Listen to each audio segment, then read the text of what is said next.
Hello and welcome to view point.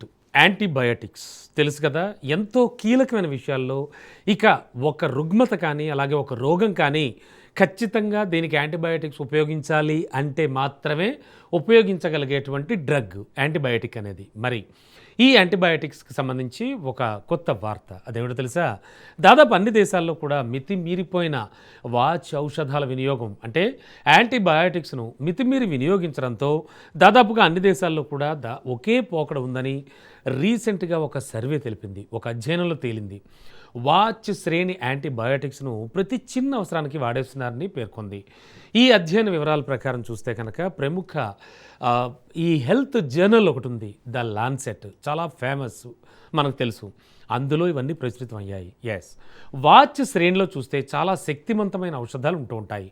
అంటే general antibiotics ఏ మాత్రం పనిచేయని పరిస్థితుల్లో మాత్రమే, రోగుల ప్రాణాలను కాపాడడానికి మాత్రమే వీటిని వాడాలి. సో మొదట వాడాల్సిన వాటిని యాక్సెస్ విభాగంగా వర్గీకరించడం జరిగింది.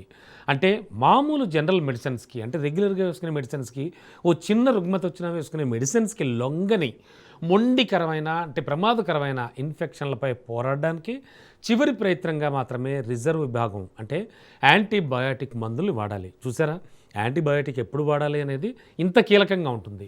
మరి 2019లో వరల్డ్ వైడ్ చూస్తే కనుక బ్యాక్టీరియా ఇన్ఫెక్షన్ల చికిత్సకు 430 కోట్ల యాంటీబయాటిక్ కోర్సులు అవసరమని పరిశోధకులు లెక్కించడం కూడా జరిగింది. అందులో 77% కేసుల్లో యాక్సెస్ విభాగం మందులను వాడాల్సిందని విశ్లేషించడం కూడా జరిగింది. అయితే IQVIA మిడాస్ డేటాబేస్ను విశ్లేషించినప్పుడు 4/3 దేశాలు అవసరమైన దానికన్నా కూడా చాలా ఎక్కువగానే యాంటీబయాటిక్స్ను వాడినట్టుగా కూడా తేల్చారనమాట. సో మొత్తానికి యాంటీబయాటిక్స్ అనేవి లిమిట్ ప్రకారమే వాడాలి, ముఖ్యంగా డాక్టర్ ప్రిస్క్రైబ్ చేసిన విధంగానే వాడాలి. బట్ నేడు ప్రపంచం ఎలా ఉందో ఇప్పుడు చెప్పాను కదా. సో మీరు కూడా పర్సనల్గా ఎప్పుడైనా డాక్టర్ దగ్గరికి వెళ్ళినప్పుడు ఏమైనా ప్రాబ్లంతో యాంటీబయాటిక్ రేంజ్ వాడకం అనేది ఒక్కసారి అడగండి, ఆలోచించండి, ఆలోచించి వాడండి.